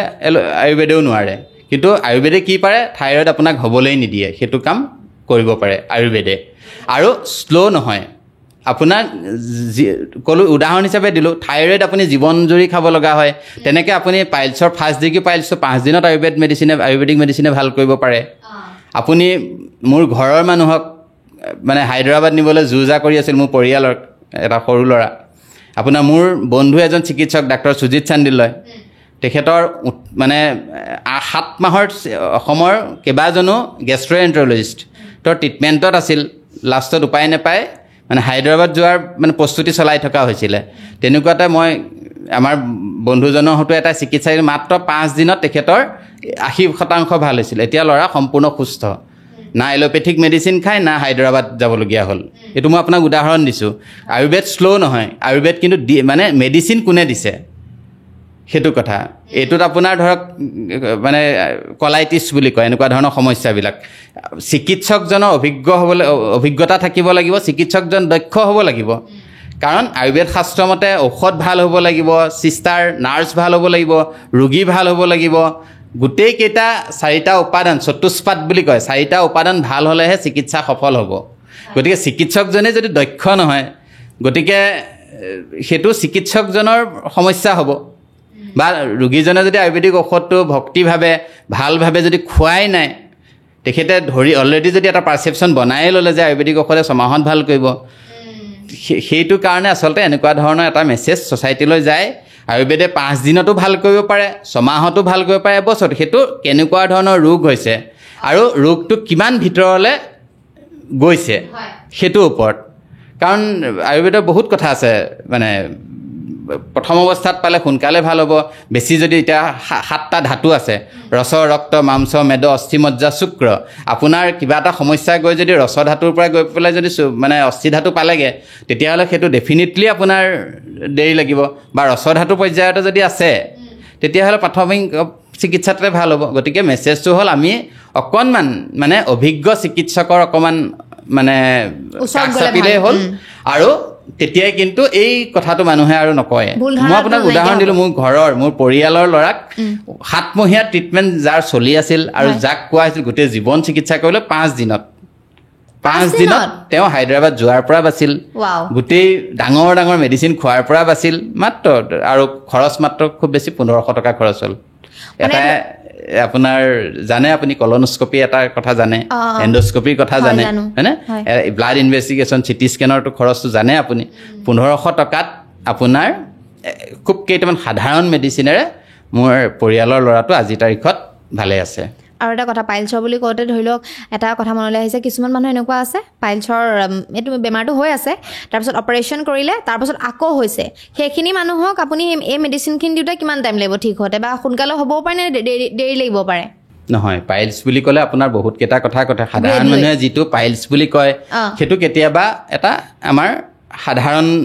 জেনেৰেলাইজ কৰি কোৱা কথা হ'ব পাৰে। সেইটো পাইলছটো কেতিয়াবা ভিতৰত আপোনাৰ কিছুমান পলিপ বুলি কয়, পলিপ হৈ থাকিব পাৰে, খাদ্যনলীৰ ভিতৰত ৰেক্টামত পলিপ হৈ থাকিব পাৰে বা কেতিয়াবা কি হয় ফিচাৰ বুলি কয় ফাটি যোৱা এটা সমস্যা থাকে ভিতৰত ৰেক্টামৰ ভিতৰত বা কেতিয়াবা আপোনাৰ মানে ফিস্তুলা বুলি কয় বহুত মানুহে কি কৰে গোটেইখিনি বস্তুক একেলগে পাইলছ বুলি কয় গতিকে সেই বস্তুটো কিন্তু এজন আমাৰ আপুনি শুনি ভাল পাব বৰ্তমান অসমত বহুত কেইজন আয়ুৰ্বেদিক শল্য চিকিৎসক যেনেকৈ এলোপেথিকৰ MS থাকে আৰু আমাৰো MS আয়ুৰ্বেদ অৰ্থাৎ আমাৰো তেনেকুৱা শল্য চিকিৎসক থাকে অসমত আজিকালি শল্য চিকিৎসকৰ অভাৱ নাই মাত্ৰ আপোনালোকে আহি আয়ুৰ্বেদিক কলেজলৈ আহিলেও তেনেকুৱা এজন শল্য চিকিৎসকক দেখুৱালে আপোনাৰ কোনটো পৰ্যায়ত আছে পুনৰ আকৌ চাৰ্জাৰী কৰিবলগীয়া অৱস্থালৈ গুচি গ'ল নেকি বা মেডিচিনেৰে আকৌ সেইটোক মানে ৰিকাৰেঞ্চটো ঠিক কৰিব পৰা যাব নেকি সেইটো কিন্তু সেই বিভাগৰ আপোনাৰ MS যিসকল আয়ুৰ্বেদিক চাৰ্জন তেওঁলোকে আপোনাৰ মোতকৈ বেছি ভালকৈ গতিকে মোৰ ফালৰ পৰা ক'বলৈ তেনেকুৱা এজন শল্য বিশেষজ্ঞক আপোনালোকে আয়ুৰ্বেদিক শল্য বিশেষজ্ঞক যদি লগ কৰে এভেইলেবল অন্ততঃ গুৱাহাটীত এভেইলেবল আয়ুৰ্বেদিক কলেজত তেওঁলোকক লগ কৰিলে আপোনালোকে খুব ভাল এটা ফল পাব কাৰণ মই এনেকৈ নোচোৱাকৈ এটা জেনেৰেলাইজ কৰি সাধাৰণীকৃত কৰি পেলাই কথাটো অকণমান ক'বলৈ দিগদাৰ হয় আৰু এটা কথা অলপ আগত থাইৰয়ডৰ কথা আপুনি ক'লে ধৰি লওক এজন মানুহৰ থাইৰয়ড ধৰা পৰিছে গতিকে থাইৰয়ড ধৰা পৰাৰ পাছত এই ত্ৰিফলাটো খালে তেওঁৰ সেইখিনি নাইকিয়া হ'বনে মই থাইৰয়ডটো শেষ হৈ যাব বুলি নকওঁ কাৰণ ক'লো থাইৰয়ডটো মেটাবলিক ডিজিজ মানে ডায়েবেটিছৰ নিচিনা ডিজিজ মেটাবলিজিমটো খেলি মেলি হোৱাৰ কাৰণে থাইৰয়ডৰ মানে সমস্যাটো হয় গতিকে আপুনি আশা কৰিব পাৰে আজি ছাপ'জ আপুনি থাইৰক্সিন 25 mcg খাই আছে আপোনাক গোটেই জীৱনটো হয়তো 25 mcgত ৰাখি দিব পৰা হ'ব যদি আপুনি ত্ৰিফলা ৰসায়নটো ব্যৱহাৰ কৰে মই আপোনাক নকওঁ বা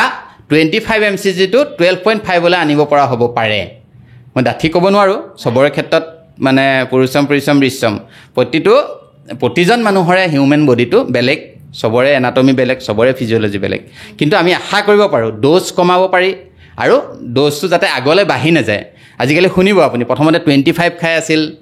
50ত গ'ল 50ৰ পৰা আপোনাৰ 62.5ত গ'ল তাৰপিছত আপোনাৰ 75ত গ'ল হয়নে এনেকৈ বাঢ়ি গৈ থাকে কিন্তু আমি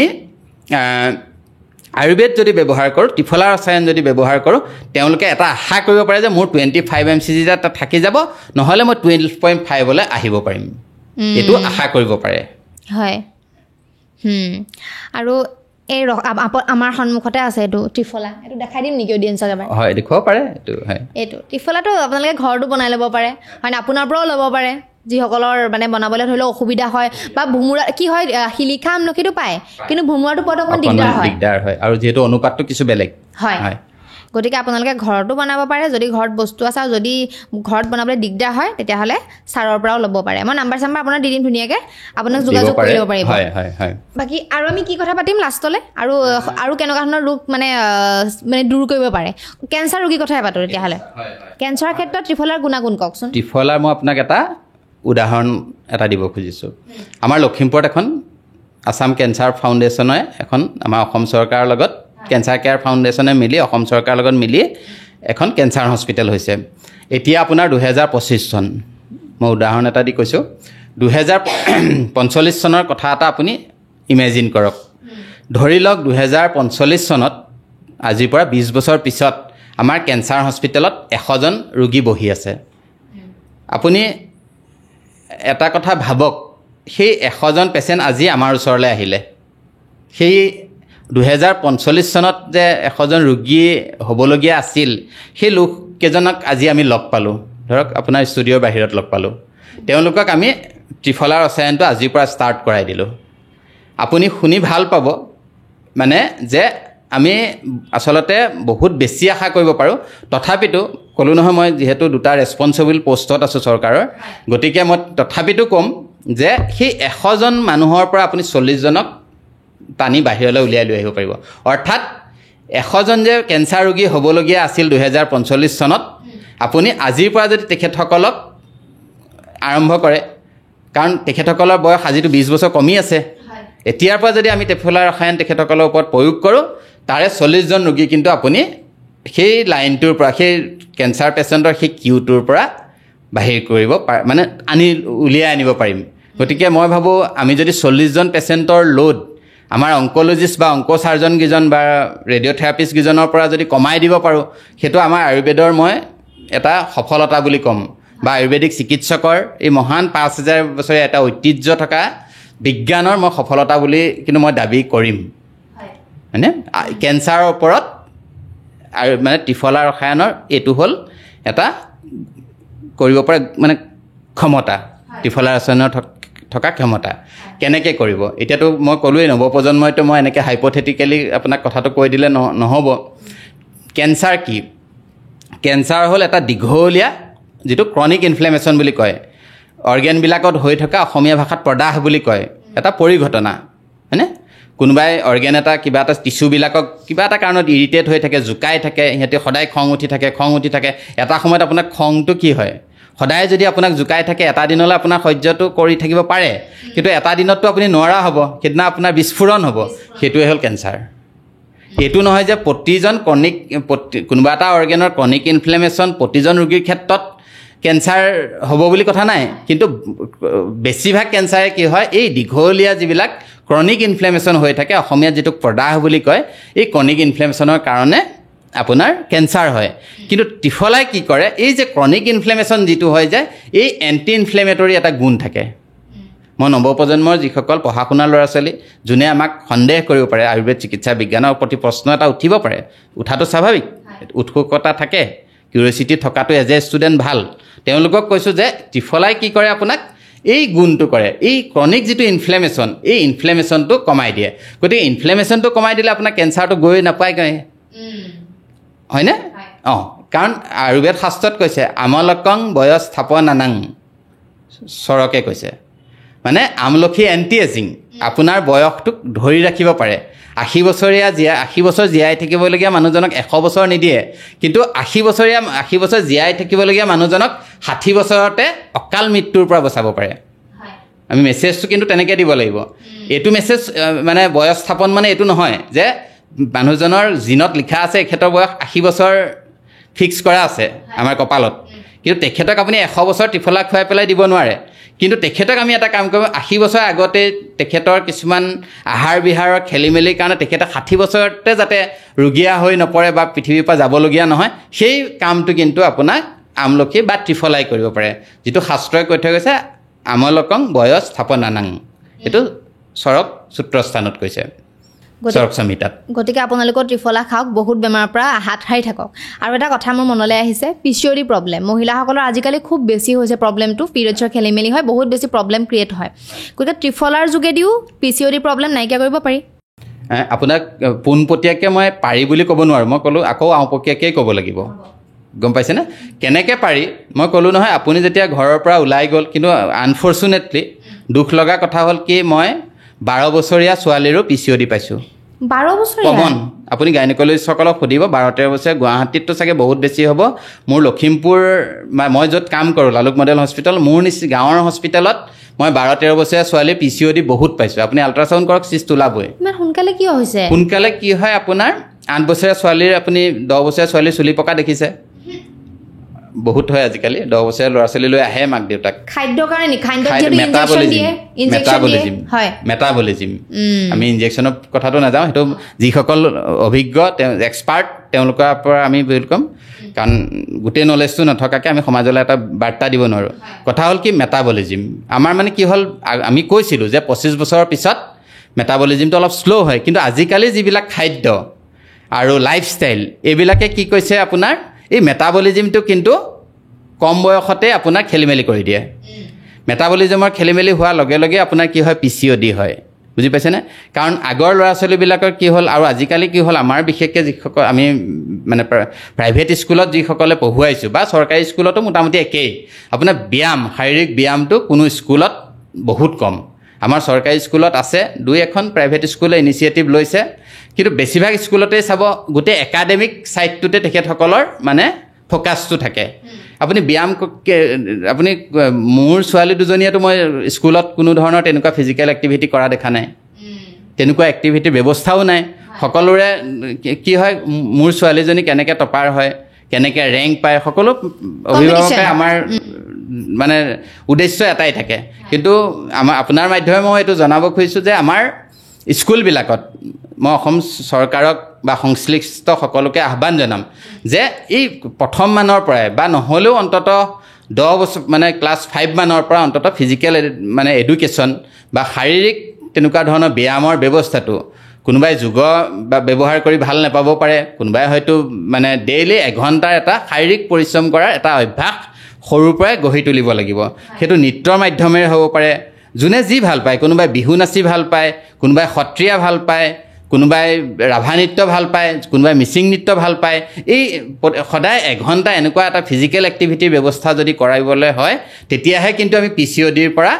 ল'ৰা ছোৱালীবিলাকক বচাব পাৰিম। অন্যথা কিন্তু কেৱল আয়ুৰ্বেদিক দৰৱ, হৰমন টেবলেট এইবিলাকে কিন্তু PCODৰ সমস্যা নহয়। আৰু তাৰ লগতে PCODৰ সমস্যাটো মূলটো হ'ল জাংক ফুড, হাই কেলৰি ডায়েট। কাৰণ কাৰ্বহাইড্ৰেট বেছিকৈ খোৱা হয়। তাৰ কাৰণে আপুনি 8 বছৰীয়া ল'ৰা ছোৱালীৰ আল্ট্ৰাচাউণ্ড ৰিপৰ্ট লাহে লাহে সঘনাই পোৱা আৰম্ভ কৰিছোঁ ফেটি লিভাৰ আছে 8 বছৰত। মানে LDL বঢ়া দেখিছোঁ, কলেষ্ট্ৰল বঢ়া দেখিছোঁ 8 বছৰত। আপোনাৰ 10 বছৰীয়া ল'ৰাৰ ওজন 62 মানে আপোনাৰ 55 কেজি 55, একদম সাধাৰণ কথা হৈছে আজিকালি।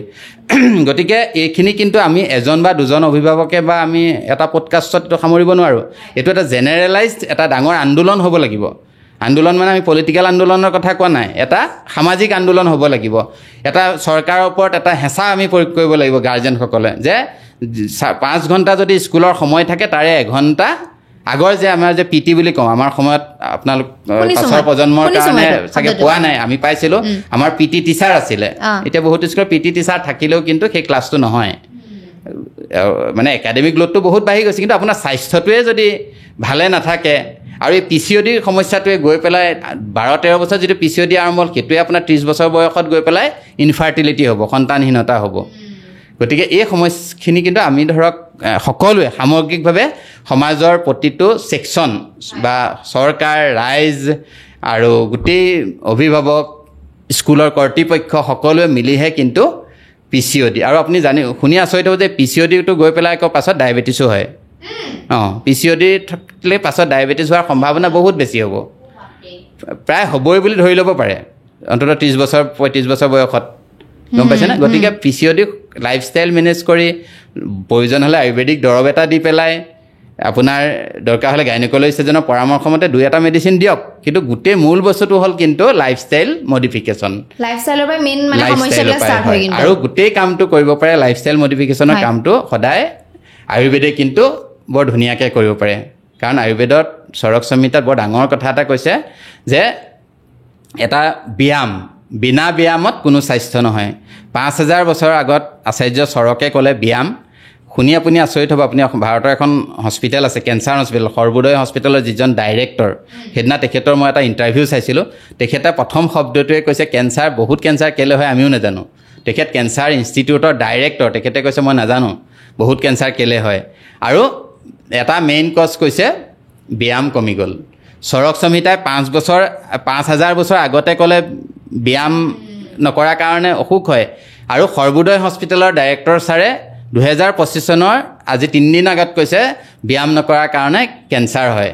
আপুনি মোক আকৌ এবাৰ কৈছোঁ, আপুনি চাওক চৰক সংহিতা কিমান গ্ৰেট আছিল, আমাৰ ঋষিমুনিসকল কিমান গ্ৰেট আছিল। এই পডকাষ্টৰ পৰা এই মেছেজটো ছ'চাইটিলৈ যাব লাগে, একদম যাব লাগে, এই মেছেজটো যাব লাগে। আৰু এটা ইণ্টাৰেষ্টিং হয়, আমাৰ পুৰণি দিনৰ সকলো বস্তু ভাল আছিল তেনেকুৱা নহয়, কিন্তু যিকেইটা আপোনাৰ এবষ্ট্ৰাক্ট, যিকেইটা আমি ভাল বস্তু কালেক্ট কৰি মানে ল'ব পাৰোঁ, সেইকেইটা বস্তু কিন্তু আমাৰ সমাজত মানে বিয়পাই দিব লাগিব। মই আজি আপোনাৰ মাধ্যমে 2টা বস্তুৱেই ক'ম। এটা হ'ল আমিও অলপ কিছু পাপ কৰিলোঁ। পাপ এইটো কাৰণে কৰিলোঁ যে 18 বছৰ বয়সৰ পৰা আমি ব্যায়ামটো ৰেগুলাৰ কৰা নাই। গম পাইছেনে? গতিকে মই 2টা মেছেজ আজি দিম। এটা হ'ল 18 বছৰ যেতিয়া হ'ল, অৰ্থাৎ 18+ যেতিয়া হ'ল, 18+ মানে বেয়া নহয়, 18+ ভাল। কিন্তু ভাল কেনেকৈ কৰিম? এতিয়াৰ পৰা আমি 18+ হোৱাৰ লগে লগে আমি সেইদিনাৰ পৰা 10,000 ষ্টেপ ষ্টাৰ্ট কৰিম। আপুনি প্ৰথমতে 10,000 নালাগে। আপুনি এণ্ড্ৰইড মোবাইল সকলোৰে পকেটত থাকে, নহ'লে স্মাৰ্ট ৱাটছ থাকে। গধূলি চাওক আপোনাৰ আজি দিনটোত মোৰ 10,000 হ'ল। একেলগে যদি মন যোৱা নাই আপুনি 10,000 নালাগে 18 বছৰ বয়সত। গতিকে 18 বছৰ বয়সৰ পৰা, যিহেতু মই ক'লোঁ স্কুলবিলাকত কাৰিকুলামত নাই ফিজিকেল এডুকেশ্যন বা তেনেকুৱা এক্সাৰচাইজ ৰেগুলাৰ কৰাৰ কোনোতো ব্যৱস্থা নাই আনুষ্ঠানিক ফৰ্মেলি। গতিকে আমি 2টা মেছেজ আজিৰ পৰা এই পডকাষ্টৰ মাধ্যমেৰে যাওক ছ'চাইটিলৈ, যে 18 বছৰ যেতিয়া হ'ল সেইদিনাৰ পৰা তেওঁ গোটেই দিনটো 10,000 ষ্টেপ আৰু ৰাতি শোৱাৰ সময়ত আধা চামুচ ত্ৰিফলা। মাকে যিটো মই কৈছোঁ নহয় তাবিজৰ নিচিনাকৈ দি পঠাবলৈ সেইটো এই দুটা কৰক আপুনি মানে আশ্বস্ত হ'ব পাৰে 10 বছৰ পিছত PCOD ডায়েবেটিছ হাৰ্টৰ সমস্যা বা তেনেকুৱা মেটাবলিক NCD বুলি আমি কওঁ নন কমিউনিকেবল ডিজিজ যিবিলাক বীজাণুৰ পৰা নহয় সেই ৰোগবিলাক কমাৰ ক্ষেত্ৰত বহুত আপোনাৰ সহায় কৰিব কেৱল আমি ডাঙৰ ডাঙৰ হস্পিটেল গুৱাহাটীত হৈছে শুনি ভাল লগা কথা ভাল লাগে আপুনি বিচাৰে নেকি তেনেকুৱা হস্পিটেল এখনত নিজে ভৰ্তি হৈ থাকিবলৈ বৰ সাহস আছেনে মই নিজে এজন চৰকাৰী চিকিৎসক আজি মই 20 বছৰ এজ এ মেডিকেল অফিচাৰ কাম কৰি আছোঁ চৰকাৰে মোক পইচা দিয়ে মোৰ মিছেছ এগৰাকী ছায়েন্স টিচাৰ চৰকাৰী স্কুলৰ আমি যেনে তেনে চলিব পাৰোঁ সৰু এখন সংসাৰ দুজনী ছোৱালীৰে মই উদাহৰণ এটা দিছোঁ মই নিজক জহাবলৈ নাই যোৱা উদাহৰণটো হ'ল কি আমি দুজন মানুহে কাম কৰি মাত্ৰ দুজনী ছোৱালী লৈ এখন সংসাৰ ভালকৈ চলাব পৰা নাই গতিকে 10,000 20,000 30,000 যিসকলে মাহিলী ইনকাম কৰে তেখেতসকলে আপুনি 800 কোটি টকীয়া হস্পিটেল 2000 কোটি টকীয়া হস্পিটেলৰ কথাটো কেতিয়াবা ভাবিব পাৰিব নেকি গতিকে আজিৰ পৰা অন্ততঃ আমি দুটা কাম আমাৰ ল'ৰা ছোৱালীক কৰিম যাতে এনেকুৱা ধৰণৰ হস্পিটেল হোৱাটো খুব ভাল কথা আমি বাহিৰলৈ যাব লগা নহওক কিন্তু আমাৰ এটা দায়িত্ব আছে কি যে আমি সেই হস্পিটেললৈ যোৱা ৰোগীৰ সংখ্যাটো কমাব লাগিব তেতিয়াহে ডাক্তৰে আমাক ভালকৈ চাব বুলি কেলৈ ক'লে আমাৰ আপুনি সঘনাই শুনিছে হস্পিটেলবিলাকত খুব হুলস্থুল হয় মানে ভালকৈ নাচায় আপুনি চাব মই এটা অকণমান মই মানে ক'ব পাৰোঁ যে মই যথেষ্ট সময় দিওঁ হস্পিটেলত 20 বছৰে মই কৰি আছোঁ কিন্তু তথাপিতো কি হয় যেতিয়া মই প্ৰায় গড়ে মই 100জন পেচেণ্ট চাওঁ মোৰ হস্পিটেলত কিন্তু আচলতে মোৰ 100জন পেচেণ্ট চাব পৰাকৈ মোৰ ক্ষমতা আছে জানো কেপেবিলিটিটো নাথাকে কিন্তু পৰিস্থিতিয়ে বাধ্য কৰে গতিকে সেই 100জন পেচেণ্ট চাবলগীয়া ডাক্তৰজনে বা 50জন পেচেণ্ট চাবলগীয়া ডাক্তৰজনে যেতিয়া 10জন বা 20জন পেচেণ্ট চাব তেতিয়া তেখেতৰ স্বাভাৱিকভাৱেই কিন্তু ব্যৱহাৰটো সলনি হৈ যাব এইটো এটা প্ৰেক্টিকেল কথা মই আপোনাৰ মঞ্চত ক'লোঁ ভালকৈ মানে উচিত হ'ল নে অনুচিত হ'ল মই ক'ব নোৱাৰিলোঁ কিন্তু এইটো প্ৰেক্টিকেল কাৰণ যিদিনা 20জন পেচেণ্ট চাওঁ সেইদিনা মোৰ মানে গোটেই মানুহটোৰ ৰূপটো সলনি হৈ থাকে যেতিয়াই 100-150 পেচেণ্ট আপুনি 4-5 ঘণ্টাৰ ভিতৰত চাবলৈ তেতিয়া আপুনি এজন অকণমান হ'লেও আপোনাৰ এটা হেঁচা এটা পৰিব অস্বস্তি বুলি নকওঁ এটা হেঁচা পৰে গতিকে আমাৰ ৰাইজৰ এটা দায়িত্ব হ'ল কি আমি ডাক্তৰৰ ওচৰলৈ নাযাওঁৱেই ডাক্তৰক পইচা নিদিওঁৱেই হস্পিটেলত কিউ লাইন নাপাতো সিদিনা লখিমপুৰ মেডিকেল কলেজ প্ৰায় 0.5 কিলোমিটাৰ দীঘল আপোনাৰ OPD লাইন হৈছে লখিমপুৰ মেডিকেল কলেজত আমাৰ হস্পিটেলত আমি যেতিয়া এটা সময়ত 2জন চিকিৎসক আছিলোঁ সৰ্বাধিক 500 পেচেণ্টলৈকে হৈছে গতিকে আপুনি চিন্তা কৰক 500 পেচেণ্ট 2জন চিকিৎসকে আজিৰ তাৰিখত চিকিৎসকৰ সংখ্যাটো বাঢ়িল আৰু ৰোগীৰ সংখ্যাটো কিছু কমিছে মই উদাহৰণ হিচাপে দিছোঁ অসমৰ বহুত চিকিৎসালয় আছে 500 পেচেণ্ট হয় 2জন ডাক্তৰ আছে তাৰপিছত আপুনি ৰোগীসকলে ভাল চিকিৎসা পোৱাটো আশা কৰিব পাৰে নেকি কাৰণ ডাক্তৰসকলটো ৰবট নহয় গতিকে আমাৰ এটা দায়িত্ব আছে যে আমি ৰোগীৰ সংখ্যাটো কমাম কেনেকৈ কমাম এটা নতুন মেছেজ মানে এটা আকৌ মই কৈছোঁ যে 18 বছৰ বয়সৰ পৰা আমি যি ভুল কৰিলোঁ এই ভুলৰ পৰা শিক্ষা লৈ আপোনালোকক কৈছোঁ কাৰণ যিহেতু বয়সে শিকাইছে সেইটো মানে আপোনাৰ মাধ্যমেৰে আপোনাৰ প্ৰজন্মৰ মই ল'ৰা ছোৱালীবিলাকক কৈছোঁ মানে 18 বছৰটো যিদিনাই আপোনাৰ পাৰ হ'ব সেইদিনাৰ পৰা অন্ততঃ আপোনাৰ হাতত এণ্ড্ৰইড মোবাইল থাকে বা আপোনাৰ স্মাৰ্ট ৱাটচ থাকে সদায় গধূলি চাব আপোনাৰ 10,000 ষ্টেপ হ'লনে আজিৰ পৰা অন্ততঃ কৰক আৰু ৰাতিয়ে আধা চামুচ এচামুচ মানে বা আধা চামুচেই ক'লোঁ কম বয়সত ত্ৰিফলা খাওক আপুনি পাছত হয়তো আমি এখন পৃথিৱীত থাকোঁ নে নাথাকোঁ নাজানিম আপোনালোক যেতিয়া ডাঙৰ হ'ব কিন্তু সেইটো সময়ত ক'ব যে হিমাশ্ৰী শইকীয়াৰ পডকাষ্টত মাধ্যমেৰে এইটো কথা শিকিছিলোঁ আৰু তাৰ আমি ৰিজাল্ট পাইছোঁ গতিকে হয়তো আৰু আমি কোনখন লোকত থাকোঁ নাজানো আৰু তাৰ পৰা আমি চাই ভাল পাম আৰু ধন্যবাদ প্ৰথম কথা মই আজি এপিছডটো সঁচাকৈ বহুত বেছি ভাল লাগিল আপোনাৰ পৰা কিন্তু বহুত নজনা কথা জানিলোঁ আৰু আপোনাৰ কথাত গম পাই যে আপোনাৰ বহুত নলেজ আছে খুব ধুনীয়াকৈ কথাখিনি বুজাই দিছে আৰু মই ভাবোঁ এইটো এপিছড সকলোৱে চাব লাগে কাৰণ বহুত উপকাৰ হ'ব কাৰণ আমি অতদিনে ভাবি আছিলোঁ ত্ৰিফলা খালে পেট খোলোচা হয় কিন্তু অনলি এইটোৱে নহয় ত্ৰিফলাই বহুত বস্তু নাশ কৰিব পাৰে নাইকিয়া কৰিব পাৰে এতিয়া আমি ত্ৰিফলাৰ কথা বহুত পাতিলোঁ কিন্তু আপুনি যিহেতু এইটো ফিল্ডত বহুত আগৰৰ পৰা কৰি আছে প্ৰেক্টিকেলি মানুহবিলাকৰ ওচৰত আপুনি গৈছে ৰিজাল্ট কেনেকুৱা পাইছে তেওঁলোকৰ পৰা বা সেই ৰিভিউটো কেনেকুৱা পাইছে এইটো আপুনি খুব প্ৰাসংগিক এটা কথা ক'লে ৰাইজে ভাল পাব আপোনাৰ এই প্ৰশ্নটোৰ উত্তৰটো শুনি মই যিখন হস্পিটেলত কৰোঁ আমাৰ বাউণ্ডেৰী ৱালখন পাৰ হৈ এঘৰ মানুহ আছে এজন শিক্ষক আছে তেখেতক মই যোৱা 4 বছৰৰ পৰা ত্ৰিফলা ৰসায়ন খুৱাই আছোঁ প্ৰথম অৱস্থাত আমি এনেকৈ বনোৱা নাছিলোঁ। তেখেতক মই এজন ব্যক্তিৰ পৰা ৰাজস্থানৰ পৰা অনাই দিছিলোঁ। তাৰপিছত তেখেতে মোক প্ৰতি মাহত ফিডবেক দি থাকে। তেখেতে আমাক এখন ৰিটেন মানে এখন কাগজত লিখি দিছিলে কি কি পালে। আমি এতিয়া ৰাজহুৱা কৰিবলৈ সময় বা সুবিধাটো আমি যিহেতু নাপাওঁ, মই আপোনাক ব্যক্তিগতভাৱে সেইটো মই আপোনাক শ্বেয়াৰ কৰি দিম সেই লেটাৰ এখন কি লিখিলে। তাৰ পৰা কৈছোঁ তেখেতৰ ভাষাৰে কৈছোঁ, লেটাৰ এখন মই পঢ়ি দিয়া নিচিনা হৈছে আৰু মানে মই তেখেতক লিখিতভাৱে দিবলৈ অনুৰোধ কৰিছিলোঁ। তেখেতে ক'লে তেখেতৰ ঋতু পৰিৱৰ্তন যেতিয়া হয়, যেতিয়া ছিজনটো গৰমৰ পৰা ঠাণ্ডা হয়, ঠাণ্ডাৰ পৰা গৰম যেতিয়া হয়, তেখেতৰ খুব চৰ্দি, কাহ, এলাৰ্জিক ৰাইনাইটিছ বুলি কওঁ যে খুব হাঁচিয়াই থকা যিটো মানে এলাৰ্জিক সমস্যা সেইটো হয়। আজি তেখেতৰ সেইটো 0 আজিৰ তাৰিখত। তেখেতৰ ওজন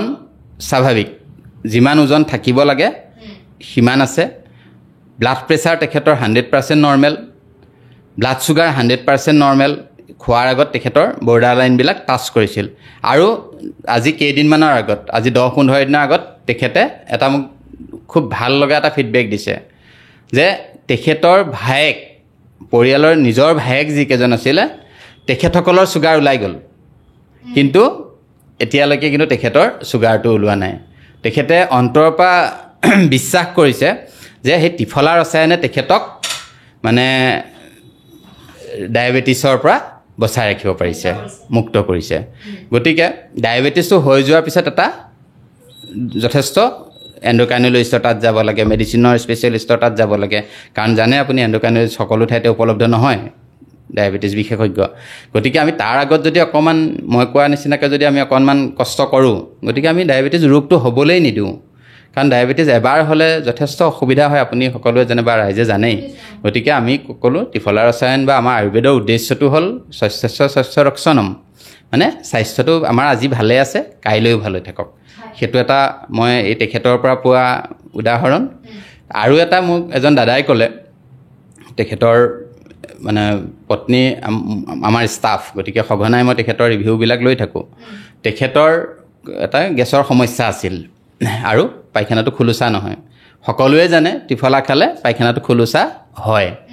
কিন্তু আনফৰ্চুনেটলি তেখেতৰ মানে পায়খানাটো যিমান আমি আশা কৰিছিলোঁ বা তেখেতে যিমান আশা কৰিছিলে সিমান হোৱা নাই, ফেক্টটো ক'বই লাগিব। কিন্তু তেখেতৰ দুটা সমস্যা কমি গ'ল। তেখেতে সঘনাই যিটো পেণ্ট্ৰপাজল আপোনালোকে সকলোৱে জানে খাই থাকিবলগীয়া যিটো অৱস্থা, সেইটো 0 হৈ গ'ল। আজিৰ তাৰিখত তেখেতে এটাও তেনেকুৱা দৰৱ খাব নালাগে। কিন্তু তেখেতে এটা কৰ্পৰেট ছেক্টৰত কাম কৰে। তেখেতে কৈছে মই যিহেতু কৰ্পৰেট ছেক্টৰত কাম কৰোঁ, ব্যক্তিগত কোম্পানীত কাম কৰোঁ, মোৰ মানসিক চাপটো বহুত বেছি, টোপনিটো বেয়া হয়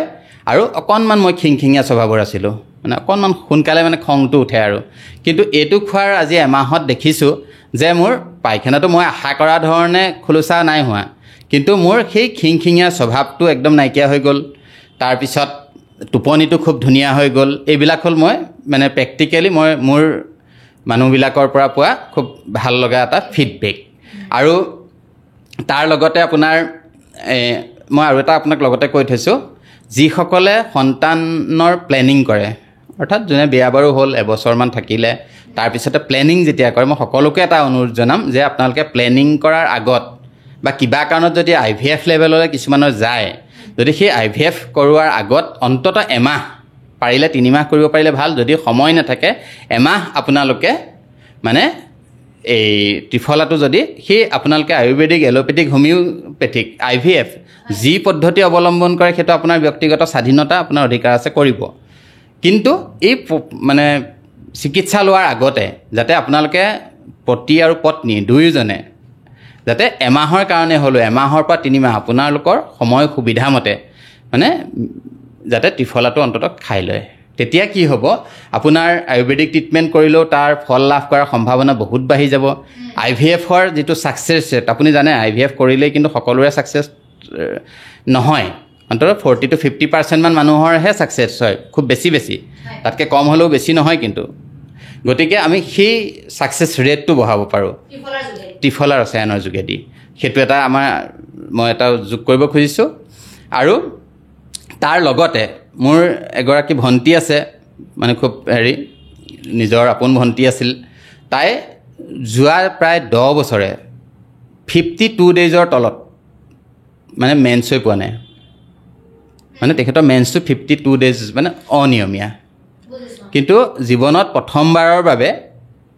ত্ৰিফলা খোৱাৰ পিছত মেন্সটো 28 ডেজত হৈছে এইটো মোৰ মানে এইকেইদিনত দেখা আগতে বহুত আছিল মই বহুত পাহৰিছোঁ বা এখন মঞ্চ ইমান সময় নহ'ব আপোনাক গোটেইখিনি মই ক'বলৈ সময় লাগিব কিন্তু মই ৰাইজক মানে এটা বিশ্বাস জন্মাবৰ কাৰণে আৰু আশ্বস্ত কৰিবৰ কাৰণে এই উদাহৰণকেইটা দিলোঁ আশা কৰোঁ ৰাইজে ভালেই পাব আমি শেষ কৰি দিম বহুত কথা পাতিলোঁ মই ক'লোঁ ইতিমধ্যে বহুত বেছি ভাল লাগিল বহুত নজনা কথা জানিলোঁ আৰু ৰাইজৰ উপকৃত হ'ব কিন্তু আৰু এটা ময়ো ৰিকুৱেষ্ট কৰিব বিচাৰিম আপুনি যিহেতু ক'লে খোজকাঢ়িব লাগে আৰু গতিকে যিসকল মানুহে খোজ নাকাঢ়ে খোজ কাঢ়ক কাৰণ ময়ো এইটো মানে ক'বলৈ মোৰ কনফিডেঞ্চ কেলৈ আহিছে মই নিজে খোজ কাঢ়োঁ গতিকে যিসকল মানুহে খোজ নাকাঢ়ে খোজ কাঢ়ক লগতে ত্ৰিফলা খাওক আপোনালোকে সেই যিখিনি সমস্যা হৈছে সেইখিনি নাইকিয়া কৰিব পাৰিব নাইকিয়া কৰিব মানে সমস্যাটোৰ সৃষ্টি নহয় মই নাইকিয়া কৰিব পাৰিলে মই যে চিকিৎসক হিচাপে চাগে মই অকণমান বেছি কোৱা হ'ব